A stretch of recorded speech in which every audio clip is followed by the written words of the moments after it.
ಇಂದು ರಾಜ್ಯದ ಗೌರವಾನ್ವಿತ ಕಾಂಗ್ರೆಸ್ ಅಧ್ಯಕ್ಷರು ಮಲ್ಲಿಕಾರ್ಜುನ್ ಖರ್ಗೆ ಸಾಹೇಬರು, ರಾಹುಲ್ ಗಾಂಧಿ ಸಾಹೇಬರು, ಇಬ್ಬರು AICC ಪ್ರಧಾನ ಕಾರ್ಯದರ್ಶಿಗಳು ವೇಣುಗೋಪಾಲ್ ಅವರು ಮತ್ತು ಸುರ್ಜೇವಾಲಾ ಅವರು ನನ್ನ ಮತ್ತು ಮುಖ್ಯಮಂತ್ರಿಗಳನ್ನ ಬರಬೇಕು ಅಂತೇಳಿ ಆಹ್ವಾನವನ್ನು ಕೊಟ್ಟಿದ್ದರು.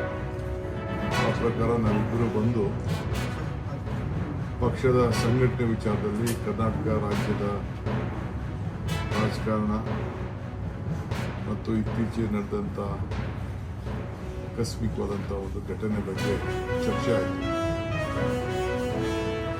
ಬಹಳ ಜನ MP ಗಳು, ಶಾಸಕರು, ಮಂತ್ರಿಗಳು ಮತ್ತು ಅನೇಕ ಸಂಘಟನೆಗಳು ಕಳೆದ 10 ವರ್ಷದಿಂದ ನಡೆದಂಥ ಜಾತಿ ಗಣತಿ ವಿಚಾರದಲ್ಲಿ ಏನು ನಾವು 12ನೇ ತಾರೀಕು ಒಂದು ಅಂತಿಮ ತೀರ್ಮಾನ ತೆಗೆದುಕೊಳ್ಬೇಕು ಅಂತ ನಿಗದಿಯಾಗಿದೆ. ಅದರ ಬಗ್ಗೆ ಒಂದು ವ್ಯಾಪಕವಾದಂಥ ಚರ್ಚೆ ಬಂತು. ಈ ಮಧ್ಯೆ ಎಲ್ಲ ಮಂತ್ರಿಗಳು ಕೂಡ ತಮ್ಮ ಅಭಿಪ್ರಾಯವನ್ನು ಲಿಖಿತ ಮುಖಾಂತರ ಮುಖ್ಯಮಂತ್ರಿಗಳಿಗೆ ತಿಳಿಸಿದರು.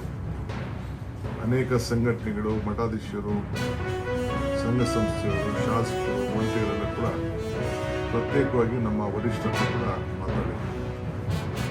ಸೊ ಈ ಹಿನ್ನೆಲೆಯಲ್ಲಿ ಕಾಂಗ್ರೆಸ್ ಅಧ್ಯಕ್ಷರು ರಾಹುಲ್ ಗಾಂಧಿಯವರು ಮತ್ತು ನಮ್ಮ 2 ಪ್ರಧಾನ ಕಾರ್ಯದರ್ಶಿಗಳು ವ್ಯಾಪಕವಾಗಿ ಚರ್ಚೆ ಮಾಡಿ ಏನು 12ನೇ ತಾರೀಕು ನಡೆಯುತ್ತಾ ಸಂಪುಟದ ಸಭೆ ಮುಂಚಿತವಾಗಿ ಅನೇಕ ಮಂತ್ರಿಗಳನ್ನ ಕರೆದು ಮಾತಾಡಬೇಕು ಅಂತೇಳಿ ಒಂದು ದಿನಾಂಕ ಕೂಡ ನಿಗದಿ ಮಾಡಬೇಕು ಅಂತ ಇಂದು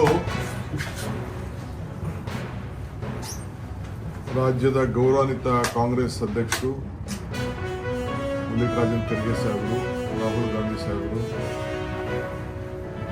ಇಬ್ಬರು AICC ಪ್ರಧಾನ ಕಾರ್ಯದರ್ಶಿಗಳು ವೇಣುಗೋಪಾಲ್ ಅವರು ಮತ್ತು ಸುರ್ಜೇವಾಲಾ ಅವರು ನನ್ನ ಮತ್ತು ಮುಖ್ಯಮಂತ್ರಿಗಳನ್ನ ಬರಬೇಕು ಅಂತೇಳಿ ಆಹ್ವಾನವನ್ನು ಕೊಟ್ಟಿದ್ದರು. ಆ ಪ್ರಕಾರ ನಾವಿಬ್ಬರು ಬಂದು ಪಕ್ಷದ ಸಂಘಟನೆ ವಿಚಾರದಲ್ಲಿ ಕರ್ನಾಟಕ ರಾಜ್ಯದ ರಾಜಕಾರಣ ಮತ್ತು ಇತ್ತೀಚೆಗೆ ನಡೆದಂಥ ಆಕಸ್ಮಿಕವಾದಂಥ ಒಂದು ಘಟನೆ ಬಗ್ಗೆ ಚರ್ಚೆ ಆಯಿತು. ಬಹಳ ಜನ MP ಗಳು, ಶಾಸಕರು, ಮಂತ್ರಿಗಳು ಮತ್ತು ಅನೇಕ ಸಂಘಟನೆಗಳು ಕಳೆದ 10 ವರ್ಷದಿಂದ ನಡೆದಂಥ ಜಾತಿ ಗಣತಿ ವಿಚಾರದಲ್ಲಿ ಏನು ನಾವು 12ನೇ ತಾರೀಕು ಒಂದು ಅಂತಿಮ ತೀರ್ಮಾನ ತೆಗೆದುಕೊಳ್ಬೇಕು ಅಂತ ನಿಗದಿಯಾಗಿತ್ತು. ಅದರ ಬಗ್ಗೆ ಒಂದು ವ್ಯಾಪಕವಾದಂಥ ಚರ್ಚೆ ಬಂತು. ಈ ಮಧ್ಯೆ ಎಲ್ಲ ಮಂತ್ರಿಗಳು ಕೂಡ ತಮ್ಮ ಅಭಿಪ್ರಾಯವನ್ನು ಲಿಖಿತ ಮುಖಾಂತರ ಮುಖ್ಯಮಂತ್ರಿಗಳಿಗೆ ತಿಳಿಸಿದರು. ಅನೇಕ ಸಂಘಟನೆಗಳು, ಮಠಾಧೀಶರು, ಸಂಘ ಸಂಸ್ಥೆಯವರು, ಶಾಸಕರು, ಮಂತ್ರಿಗಳೆಲ್ಲ ಕೂಡ ಪ್ರತ್ಯೇಕವಾಗಿ ನಮ್ಮ ವರಿಷ್ಠರು ಕೂಡ ಮಾತಾಡಿದರು.